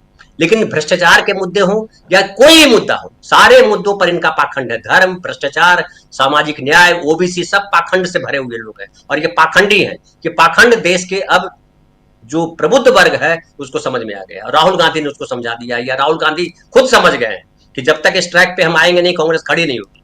और कांग्रेस तभी खड़ी होगी जब सामाजिक न्याय को लेकर चलेगा। यही संघ की चिंता है कि देश की जो राष्ट्रीय पार्टी है वो सामाजिक न्याय की बात कर रही है। जी, बहुत सारी बातें, और कुल मिलाकर आप कह रहे हैं कि माफ़ी जो मांग रहे हैं नरेंद्र मोदी, उसके पीछे सियासत है। राजनीति के लिए, वोट के लिए माफ़ी मांग रहे हैं, यानी वोट मांग रहे हैं, वो माफ़ी नहीं मांग रहे हैं, सीधे शब्दों में कहें तो। लेकिन क्या अब जब वोट की बात आती है, अमलेंदु उपाध्याय जी, वोट की जब बात आती है तो एक साथ अब 2 राज्यों के चुनाव, उसके बाद 4 राज्यों के और चुनाव अगले साल तक, और क्या ये जो 6 राज्यों के चुनाव, जिसके बारे में शुरुआत में पहले भी मैं कह चुका हूं, 6 राज्यों के चुनाव नरेंद्र मोदी के भविष्य तय कर देंगे? ये चुनाव कैसे देखा जाए इसको? निश्चित तौर पर राजीव जी, ये 6 राज्यों के चुनाव नरेंद्र मोदी का भविष्य तय करेंगे, और भविष्य शायद नरेंद्र मोदी अपना खुद देख चुके हैं कि इन 6 राज्यों के विधानसभा चुनाव के बाद होना क्या है नरेंद्र मोदी का। इसीलिए राजीव जी 6 विधानसभाओं के चुनाव एक साथ नहीं करवाए जा रहे हैं, वरना नारा तो लाल किले की प्राचीर से दे दिया गया था 1 राष्ट्र 1 चुनाव का। तो 6 राज्यों के विधानसभा चुनाव एक साथ कराने में दिक्कत क्या थी? तो ये इसीलिए नहीं कराए जा रहे हैं क्योंकि नरेंद्र मोदी भी समझ रहे हैं कि 6 विधानसभा के चुनाव अगर एक साथ हो जाएंगे और उनके एक साथ परिणाम आ जाएंगे तो नरेंद्र मोदी का भविष्य अंधकार में हो जाएगा। और नरेंद्र मोदी किसी भी तरीके से फिलहाल जो है वो कुर्सी छोड़ना नहीं चाहती, ये समझ में आ रहा है राजीव जी। नरेंद्र मोदी जो कर रहे हैं, जिस तरीके से माफी मांग रहे हैं, वो माफी मांगना उनका अपनी जगह है। माफी तो उन्हें बहुत सी जगह, यूटर्न भी बहुत सी जगह पे लेने पड़ेंगे और लेना शुरू कर दिए। अच्छी बात यह है कि उनको समझ में आ गया कि मांगनी पड़ती है प्रधानमंत्री को कभी कभी, तो ये अच्छी बात है। और ये राजीव जी, ये 240 का कमाल है। अगर ये 303 होते तो फिर माफी का कोई सवाल ही नहीं था, तो माफी नहीं होती। तो 240 ने जो है वो बता दिया है कि माफी भी मांगनी पड़ती है, और आने वाले विधानसभा के चुनाव जो है वो जाने कहाँ और भी माफिया मंगवाएंगे। अभी तो कंगना जो कह रही है उस पर भी हो सकता है प्रधानमंत्री खुद माफी मांगे, ये भी हो सकता है। तो अभी माफी तो बहुत से मसलों पर मांगी जा सकती है, लेकिन राजीव जी प्रधानमंत्री अच्छे तरीके से समझ रहे हैं कि 6 राज्यों के विधानसभा चुनाव भारतीय जनता पार्टी या नरेंद्र मोदी कह लीजिए उनको बहुत भारी पड़ने वाले हैं। और अगर ये 6 राज्यों के विधानसभा चुनाव के परिणाम जिस तरीके से संभावनाएं जताई जा रही है, जिस तरीके से सर्वे आ रहे हैं, वो साफ तौर पर इशारा कर रहे हैं राजीव जी की भारतीय जनता पार्टी की सरकार कहीं भी नहीं बन रही है। और अगर कहीं भी नहीं बन रही है तो नरेंद्र मोदी के खिलाफ भारतीय जनता पार्टी के अंदर ही एक नई तरह की राजनीति शुरू हो जाएगी। जो लोग अभी में बैठे रहते हैं, किसी को डर रहता है किसी की सीटी आ जाएगी, किसी को लगता है कि ईडी आ जाएगी तो ईडी और सीडी दोनों वाले लोग जो है वो फिर जो है होने लग जाएंगे प्रधानमंत्री नरेंद्र मोदी के खिलाफ।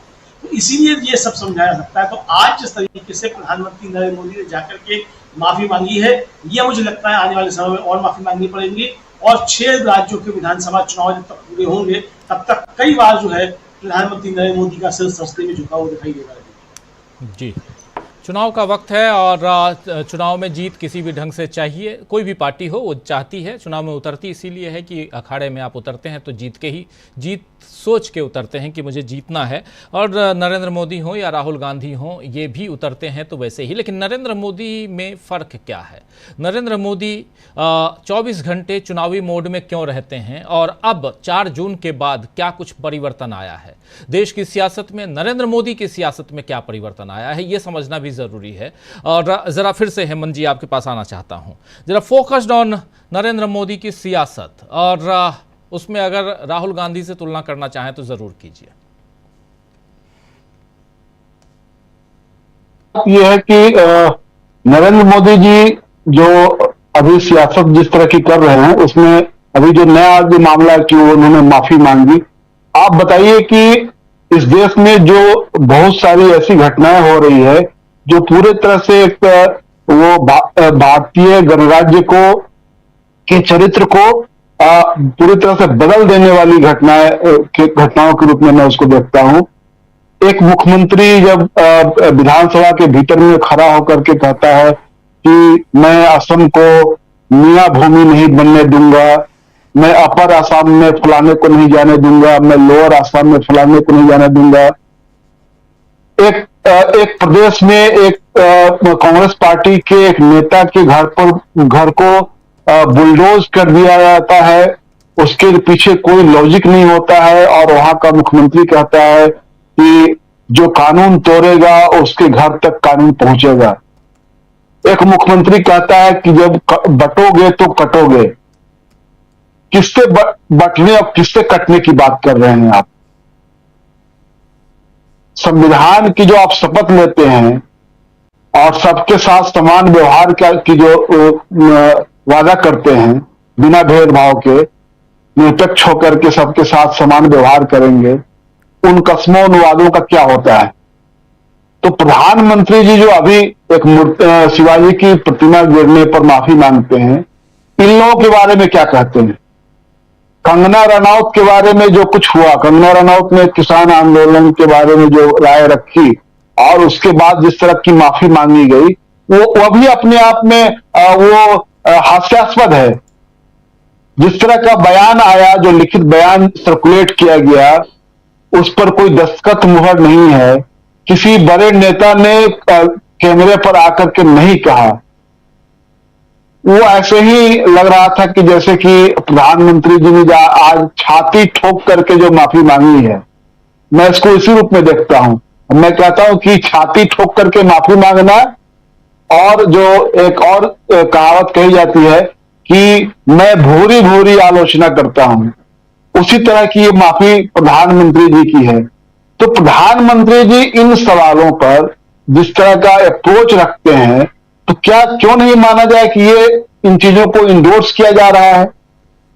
आप एक तरफ माफी मांगते हैं, एक तरफ अपने मुख्यमंत्रियों को इस तरह की भाषा में बात करने की छूट देते हैं, चाहे वो मध्य प्रदेश के मुख्यमंत्री हो, उत्तर प्रदेश के मुख्यमंत्री हो, असम के मुख्यमंत्री हो। आखिरकार क्या दिखाता है ये? जी, ये दिखाता है कि प्रधानमंत्री जी अपने सरोकारों को लेकर के बहुत अधिक संजीदा नहीं है, और जो सोशल जस्टिस का जो एजेंडा है, उस एजेंडे को आप समझिए। उसको चिराग पासवान उसमें बहुत एक टेस्ट केस है कि जब चिराग पासवान जो उनके सहयोगी हैं, उनके मंत्री हैं, उनके सहयोग का बहुत बड़ा अर्थ है आज की तारीख में कि अगर वो बैसाखी खींचेंगे तो सरकार हिलने लगेगी। तो उनका बयान आता है, और इस बयान को लेकर के उनके पीछे जिस तरह से लोग लग गए हैं, यह बताने के लिए काफी है कि अपने सहयोगियों को, और खास करके जो हाशिए के सहयोगी हैं, उनको बताना है कि तुम्हारी हैसियत यह नहीं है कि तुम हमारे बारे में सवाल खड़े करो। चिराग पासवान, तुम अपने औकात में रहो, यह बताया जा रहा है। आज मैंने एक विदेशी रेडियो में बड़े पत्रकार रह चुके व्यक्ति का फेसबुक पोस्ट देखा।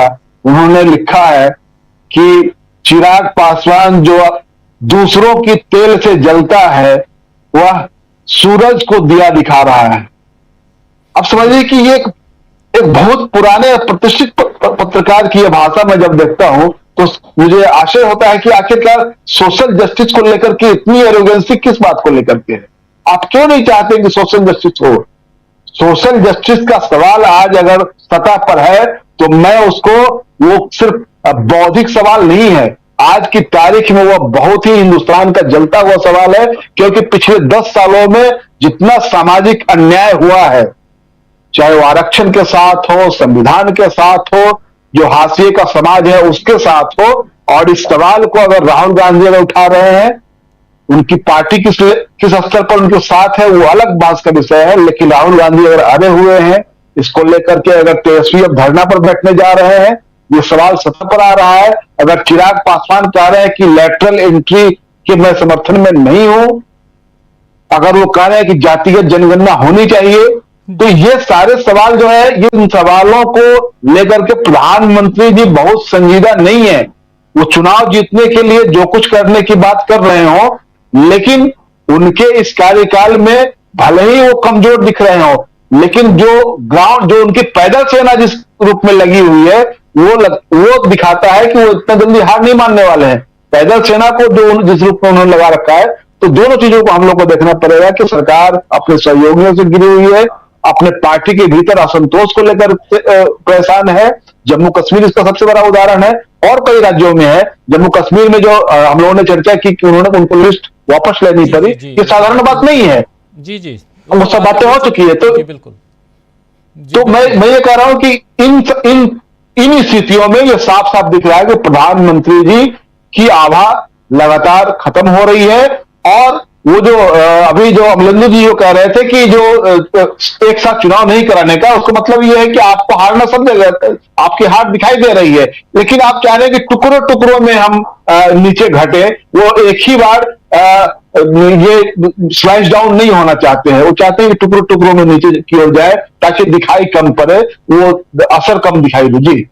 जी प्रशांत टंडन जी, आप कैसे देखते हैं? ज़रा इस बात को समझने की हम कोशिश करें। हम लोग बहुत सारी बातें रिपीट कर रहे हैं, लेकिन कोशिश करें हम कि आखिर यहाँ अब जो राज्यों के चुनाव हैं, देखिए अब फोकस ज़रा चुनावों पे हम करें और चुनाव के ज़रिए इस देश की सियासत में क्या कुछ बदलाव आने जा रहा है। नरेंद्र मोदी की पार्टी हार रही है, आने वाले समय में हारे या जीते, लेकिन इतना तो तय है कि इन 6 राज्यों के, जो बिहार तक के चुनाव की बात कर लें, 2 चुनावों की घोषणा हो चुकी है, जम्मू कश्मीर और हरियाणा की, उसके महाराष्ट्र और झारखंड, दिल्ली और बिहार, बचे हुए 4 राज्य और भी हैं। इन चारों राज्यों में अगले साल यानी 2025 तक चुनाव होने हैं, और इन चारों यानी टोटल 6 राज्यों के चुनाव का असर इस देश की राजनीति पर क्या पड़ता हुआ दिखाई देता है, ये एक बड़ा सवाल है। और उन सबके बीच सत्ता पक्ष, विपक्ष, राहुल गांधी की न्याय योजना, राहुल गांधी जाति जनगणना की बात कर रहे हैं, वो जनगणना को लेकर आगे क्या कुछ हो रहा है, सब कुछ हम लोग ये कर चुके हैं, इस पर चर्चा कर चुके हैं।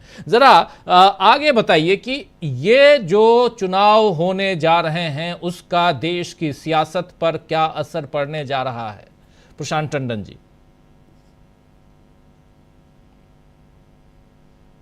अनम्यूट कीजिए। हरियाणा के एक सर्वे की आपने चर्चा की थी, लोग पोल कीजिए। लैंडस्लाइड विक्ट्री वो सर्वे बता रहा है, और उसका सैंपल साइज भी अच्छा है। सैंपल साइज उसका 67-68,000 है लगभग जी, 60,000 से भी ऊपर है जी। और वो बीजेपी को 20 से 30 सीटों के बीच में दे रहा है, और कांग्रेस को 58 से 65 सीट के बीच में दे रहा है। तो और ये मैं सर्वे की बात नहीं कर रहा हूँ, लेकिन जो हरियाणा पे मेरी बात होती है लोगों से, वो दिखाई दे रहा है कि वहाँ पे कांग्रेस एक बहुत मजबूती के साथ वहाँ पे है। अब आपने पूछा कि महाराष्ट्र में और हरियाणा में, अभी मैं झारखंड को भी किनारे करता हूँ राजीव जी, झारखंड का, क्योंकि अभी जम्मू कश्मीर और हरियाणा के चुनाव हो रहे हैं। जम्मू कश्मीर में हम जानते हैं गुलाम नबी आज़ाद जो है वो माफी मांग चुके हैं प्रचार में आने से। लेकिन महाराष्ट्र में शिवाजी की मूर्ति अपने आप में, उनकी प्रतिमा का गिरना बहुत बड़ा मुद्दा बन चुका है। और इसमें शिवसेना, शरद पवार, उद्धव ठाकरे और कांग्रेस, ये 3 लोग मिल के आंदोलन शुरू करने जा रहे हैं गेटवे ऑफ इंडिया में जो शिवाजी की प्रतिमा लगी वहां से, और ये पूरे राज्य में आंदोलन चलेगा। तो शिवाजी को लेकर अगर राज्य भर में आंदोलन चलेगा, महाराष्ट्र में वैसे ही बहुत कुछ है, आपने लोकसभा के रिजल्ट देख लिए कि कांग्रेस वहां पे सिंह सबसे बड़ी पार्टी जो है उभर कर आई है। तो वहां महाविकास अघाड़ी पहले से बहुत मजबूत थी। थाने का जो घटना हुई है बच्चों के साथ, वो और ये शिवाजी की प्रतिमा जो 26 तारीख को गिर गई, ये बहुत बड़ा संदेश जाएगा। उसके साथ एक और बात है राजीव जी, बहुत इंपॉर्टेंट है, जिसकी चर्चा बहुत हो रही है, कि प्रतापगढ़ किले पर 1957 में पंडित नेहरू ने शिवाजी की प्रतिमा का अनावरण किया था, 30 नवंबर 1957 में, और वो मूर्ति आज भी है, खड़ी हुई है। बहुत सारी देश भर में मूर्तियां पानी के बीच में है। बुद्ध की मूर्ति है हुसैन सागर में। तो बहुत सारे जो महाराष्ट्र में ये सवाल बड़े प्रमुख तौर से आ रहे हैं। जो आपका सवाल है राजीव जी, वो सवाल पर चर्चा बहुत हो रही है, और वहां से शुरू होगा जातिवाद जनगणना का मामला।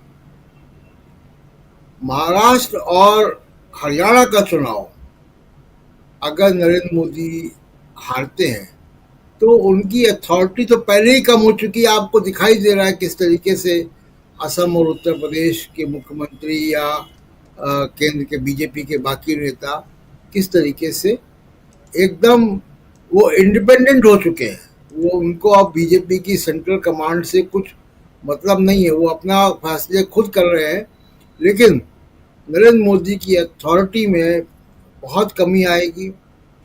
डेमोक्रेटिक इंस्टीट्यूशंस जो अभी भी रिकवर नहीं हो पाए 4 जून के बाद भी, चाहे वो ब्यूरोक्रेसी हो, चाहे वो चुनाव आयोग हो, चाहे वो सुप्रीम कोर्ट हो, एजेंसियां हो, इन 2 चुनाव के बाद आप देखिएगा कि नरेंद्र मोदी का वास्तविक चुनौती जो है वो सामने आएगी।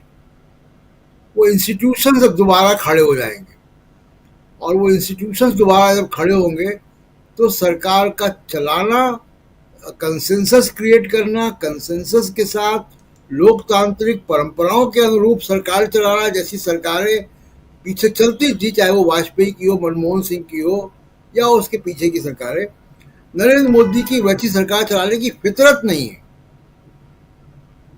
और जातिवाद जनगणना का मामला अब बहुत बड़ा हो चुका है। वो अब नरेंद्र मोदी उसको टाल नहीं सकते।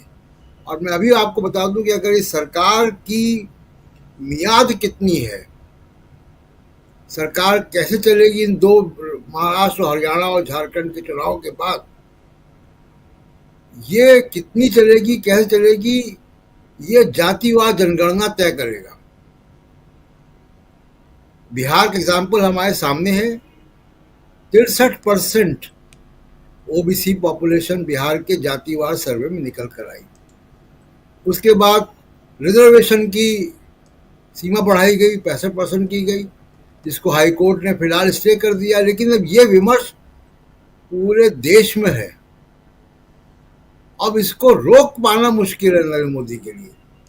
आप सांप्रदायिकता, हिंदू मुस्लिम कार्ड, गोदी मीडिया के जरिए कोई नैरेटिव खड़ा करना, ये हो नहीं पाएगा। और जातिवाद जनगणना में एक आखिरी बात मैं कह दूं, बीजेपी अपने हैंडल से ट्विटर में, एक्स में जातिवाद जनगणना का विरोध कर चुकी है। सीधे सीधे नहीं तो कार्टून स्ट्रिप के जरिए मजाक उड़ाकर। और दूसरा, अभी धनंजय जी शायद कंगना रनौत की बात कर रहे थे। कंगना रनौत ने 2 बातें की हैं। एक किसान की है, किसानों को बलात्कारी और आतंकवादी बताया था। दूसरी उन्होंने बात जातिवाद जनगणना पे भी की है। जी जेपी नड्डा के सामने जो उनकी पेशी हुई है वो किसानों के मामले पे हुई है। जातिवाद जनगणना का विरोध करने पर बीजेपी ने उनको नहीं कहा है कि ये इनकी अपनी राय है, निजी राय है। इस फर्क को समझिए। बीजेपी का जो स्टैंड है जातिवाद जनगणना को लेकर और मोदी का जो स्टैंड है,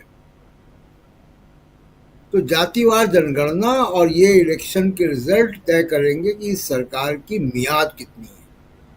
1 साल चलेगी, अगले 2025 तक चलेगी या 2029 तक चलेगी। क्यों 6 राज्यों के चुनाव के रिजल्ट पे तय नहीं होगा प्रशांत जी? जी 6 राज्यों के जो रिजल्ट आएंगे, चुनाव के रिजल्ट, उस पर वो मियाद जो है वो हम उसको नहीं देखेंगे कि हाँ आने वाले समय में क्या ये सरकार, क्योंकि बहुत इंपॉर्टेंट है। देखिए चिराग पासवान 5 सीटों के साथ सत्ता में काबिज हैं, लेकिन चिराग पासवान के ऊपर कितने सारे आरोप लग गए हैं, अभी हमारे साथी हेमंत जी बता रहे थे। चिराग पासवान के ऊपर 3 आरोप लगे हैं कि हलफनामा में उन्होंने छिपाया है, जिसमें एक है कि वो एक रेप केस में आरोपी हैं, आरोपी नंबर 2 हैं, ये छिपाया है उन्होंने। दूसरा है कि खगड़िया में उनका जो पैतृक आवास है, घर है, इसके बारे में उन्होंने नहीं बताया है। तीसरा है कि झांसी के जिस बुंदेलखंड यूनिवर्सिटी से जुड़े computer engineering institute of engineering and technology college से चिराग पासवान 2005 में बीटेक की पढ़ाई करने की बात कह रहे हैं, वो भी गलत है, वो भी झूठ कहा है उन्होंने। तो इधर चिराग पासवान, उनके 3 साथी बीजेपी के साथ, उनके संपर्क में, बिहार में क्या कुछ हो रहा है अभी आने वाले समय में बहुत सामने नजदीक आएगा। इसलिए मैं कह रहा हूँ 6 इलेक्शन की तो बात दूर की है, ये 3 इलेक्शन झारखंड, हरियाणा और महाराष्ट्र, ये 3 इलेक्शन ही तय कर देंगे। और जम्मू कश्मीर भी जोड़ दीजिए। ये जो 4 इलेक्शन जो अभी 1-2 महीने के अंदर होने वाले हैं, यही 4 इलेक्शन ही तय कर देंगे कि सरकार की मियाद कितनी है और किस तरीके से सरकार चलेगी। और सबसे बड़ी बात जो मुश्किल होगी, वो डेमोक्रेटिक इंस्टीट्यूशंस दोबारा खड़े होंगे जी, और वहां से मुश्किल होगी मोदी साहब के लिए। जी। सुनील शुक्ला जी, आप कैसे देखते हैं? बहुत गंभीर चिंतन। नहीं, ये चुनाव के परिणाम जो होंगे वह इस सरकार के कार्यकाल पर असर डालेंगे, इस सरकार के राजनीतिक समीकरणों पर असर डालेंगे। और लगभग स्थितियां साफ है, परिणाम के पहले भी ढेर सारी चीजें साफ है। अगर आप हरियाणा को देखिए, हरियाणा में भारतीय जनता पार्टी को कोई सहयोगी नहीं मिल रहा है। इंडियन नेशनल लोकदल और बीएसपी अलग गठबंधन कर लिए हैं। आजाद पार्टी और जयंत दुष्यंत चौटाला अलग समझौता कर लिए हैं। कांग्रेस अपना चुनाव लड़ रही है और बीजेपी अकेले छोड़ी हुई है। बीजेपी कभी भी बिना सहयोगियों के चुनाव नहीं लड़ी। पिछली सरकार, अगर आप देख लीजिए कि विधानसभा का जो चुनाव हुआ था, उस चुनाव में पिछले चुनाव की तुलना में बीजेपी की सीटों की संख्या कम हो गई, मत प्रतिशत गिर गए, जन समर्थन घट गया। विधानसभा चुनाव में हरियाणा में 2024 के लोकसभा के चुनाव में वह गिरावट और ज्यादा हो गई। भारतीय जनता पार्टी की सीटों की संख्या 10 से घट करके 5 हो गई। भारतीय जनता पार्टी के विपरीत कांग्रेस की सीटों की संख्या भी 0 से 5 हो गई। उसका मत प्रतिशत भी बढ़ा और लगभग 42 विधानसभा सीटों पर उसकी बढ़त है। वह लोकसभा के चुनावी आंकड़े हैं। जो अभी एक पोल सर्वे आया है, जो कम से कम अब तक उसके पोल सर्वे बहुत ही लोकपाल के जो सर्वेक्षण आते रहे हैं वो बहुत विश्वसनीय देखे गए। काफी कुछ उनका प्रेडिक्शन या जो अनुमान रहा वो सही पाया गया। वो बता रहे हैं कि लगातार इस चुनाव में भारतीय जनता पार्टी का सफाया है हरियाणा में। जम्मू कश्मीर में क्या राजनीतिक स्थिति, इसका आप अंदाजा यूं ही लगा सकते हैं कि वहां भी कोई सहयोगी नहीं मिल रहा है। भारतीय जनता पार्टी के साथ जिन जिन लोगों ने राजनीति की है जम्मू कश्मीर में, चाहे नेशनल कॉन्फ्रेंस हो चाहे पीडीपी हो, उनका जन समर्थन गिर गया आने वाले चुनाव में। अब पीडीपी आपके सामने है, जिसने तो इसके पहले 2014 में उनकी सरकार बनाई थी उनके साथ मिलकर के, और महबूबा जी उसकी मुख्यमंत्री बनी थी। 7% उनका मत प्रतिशत रह गया, 5%। और वही पार्टी है जो 2014 के चुनाव में सबसे बड़ी पार्टी थी, 28 सीटों पर जीत करके, और लगभग 22-21% उनका मत प्रतिशत था। अब और इतिहास में चले जाएंगे, जब सरकार बनाया था नेशनल कॉन्फ्रेंस ने मिलकर के बीजेपी के साथ, उसके बाद के चुनाव में नेशनल कॉन्फ्रेंस का लगभग सफाया हो गया। वहां भी साफ स्थितियां हैं। आज कोई भी, यहां तक कि सज्जाद लोन की पीपुल्स कॉन्फ्रेंस भी बीजेपी के साथ समझौता करने के लिए तैयार नहीं। कोई भी राजनीतिक दल जम्मू कश्मीर में भारतीय जनता पार्टी के साथ खड़ा होने के लिए तैयार नहीं है, और भारतीय जनता पार्टी पूरे राज्य के दोनों खंडों में, दोनों क्षेत्रों में प्रभावी नहीं है। घाटी में पहले से हार मान चुकी हुई है, और जम्मू में कांग्रेस उसको अच्छी खासी चुनौती दे रही है। स्थिति यह है कि जम्मू के इलाके में भी जो चुनाव होने वाले थे स्थानीय निकायों के, बीजेपी की सरकार, लेफ्टिनेंट गवर्नर की सरकार नहीं कर पाई। जो मुद्दे हैं वहां, उन मुद्दों का जवाब बीजेपी के पास कुछ नहीं है। राज्य की बहाली का सवाल है, बेरोजगारी का सवाल है, भ्रष्टाचार के मुद्दे हैं, बाहरी लोगों को प्रोत्साहित करने और स्थानीय लोगों की उपेक्षा करने का आरोप है। ये किसी मुद्दे का जवाब बीजेपी के पास नहीं है। बीजेपी ये स्वीकार करती हुई नजर आ रही है कि वो चुनाव हार सकती है, जब उसने लेफ्टिनेंट गवर्नर के प्रशासनिक अधिकारों को बढ़ा दिया। आप महाराष्ट्र की स्थिति देख लीजिए। महाराष्ट्र की स्थिति यह है कि जो जिन राजनीतिक दलों को तोड़ करके ले आई, वह इस लोकसभा के चुनाव में जनता ने किस तरह से खारिज कर दिया। यह परिणाम तब आया जब यह परसेप्शन बनाया जाता है कि लोकसभा के चुनाव में मोदी जी के नाम पर लोग बीजेपी को वोट देते हैं। उस चुनाव में भी लोगों ने खारिज कर दिया, और इस बीजेपी की संख्या 9 पे सिमट गई।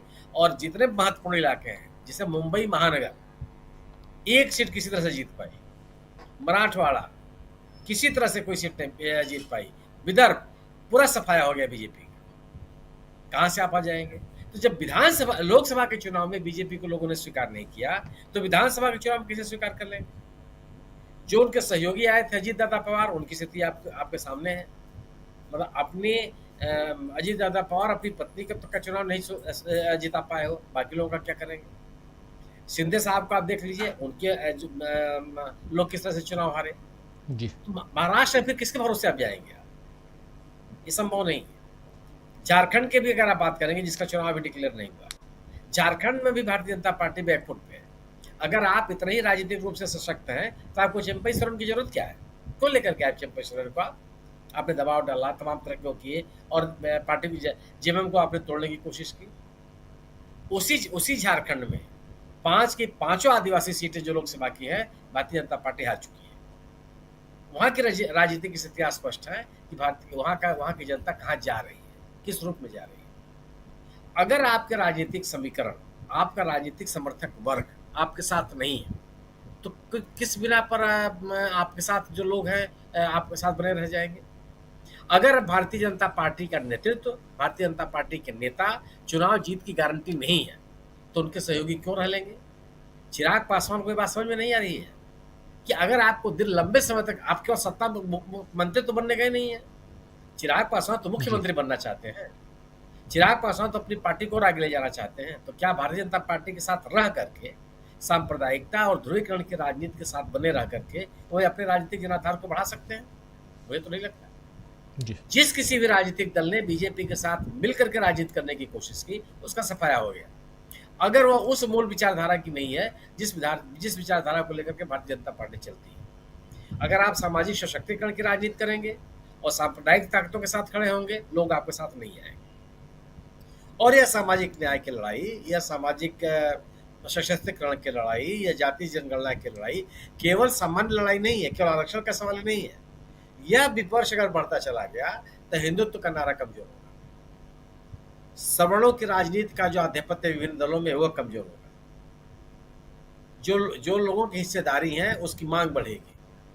जो उपेक्षित समाज है, वो मुख्य धारा में आने की कोशिश करेगा, जिसको भारतीय जनता पार्टी जैसे राजनीतिक दल स्वीकार करने के लिए तैयार नहीं है।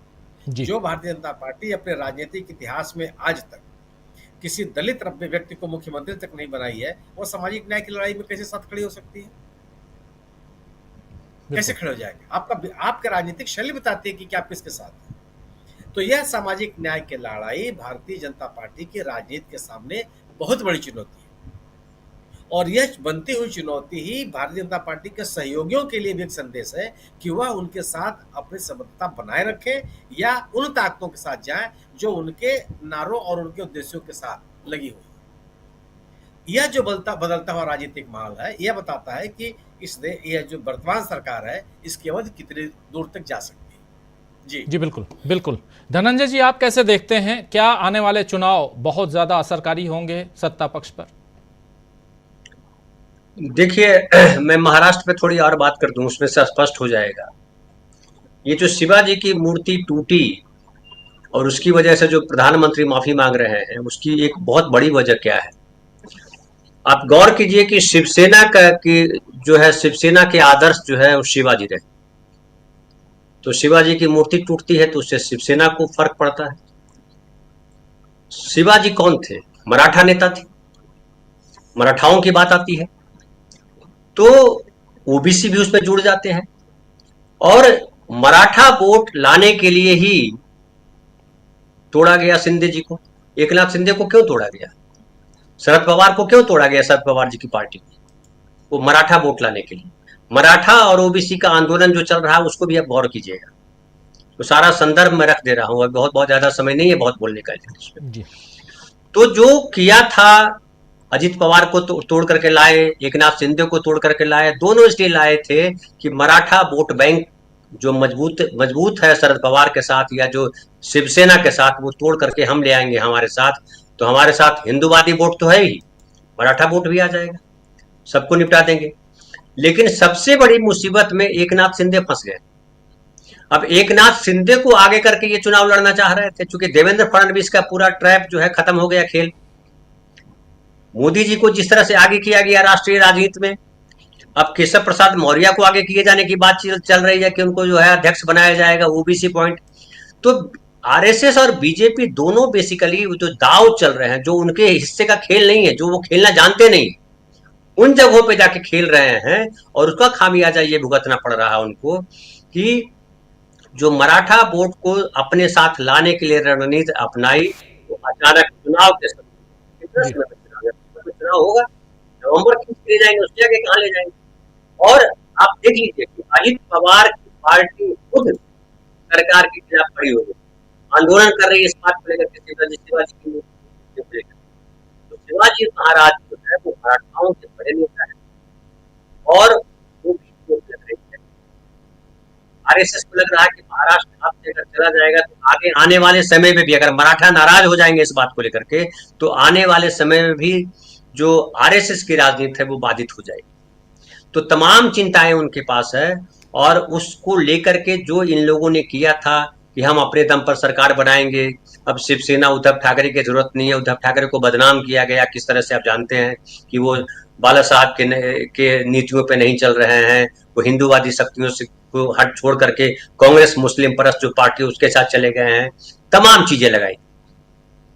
और उसके पीछे राजनीति सिर्फ इतनी है कि उनको अब लग रहा है कि मराठा वोट भी हमसे गया, ओबीसी वोट भी हमसे गया, तो बचा क्या? अब 100 भी पार कैसे करेंगे? अब तो उनके सामने सवाल है कि 40 भी पार करेंगे कि नहीं करेंगे। एकनाथ शिंदे की भत पिट गई है। एकनाथ शिंदे को कितनी सीटें मिलेगी? अभी लोकसभा का चुनाव हुए, उसमें एकनाथ शिंदे ने तो अपनी सीट बचा ली, अपनी प्रतिष्ठा बचा ली। लेकिन शिवाजी महाराज की मूर्ति टूटने से, एक तो ऐसे ही उन पे आरोप थे भ्रष्टाचार के, इन्हीं लोगों ने आरोप लगाए थे, जो बीजेपी के लोग हैं उन्हीं लोगों ने आरोप लगाए थे उनके नेताओं पर, और अजित पवार को भी लगाए थे इन्हीं लोगों ने, वो तोड़ करके लेकर के आए थे। लेकिन अब शिवाजी की मूर्ति टूट जाने के बाद सारा खेल खराब हो गया है और बीजेपी इस वजह से परेशान है, संघ इस वजह से परेशान है, और इसलिए नरेंद्र मोदी माफी मांग रहे हैं।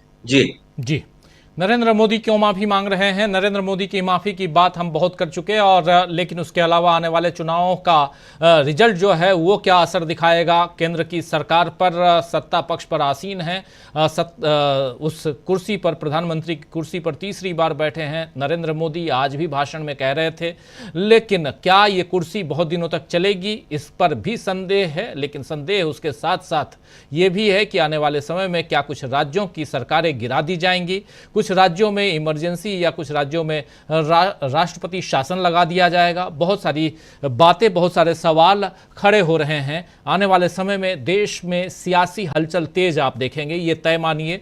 और 2 राज्यों के चुनाव के साथ साथ बहुत कुछ आप परिवर्तित होते हुए देखेंगे।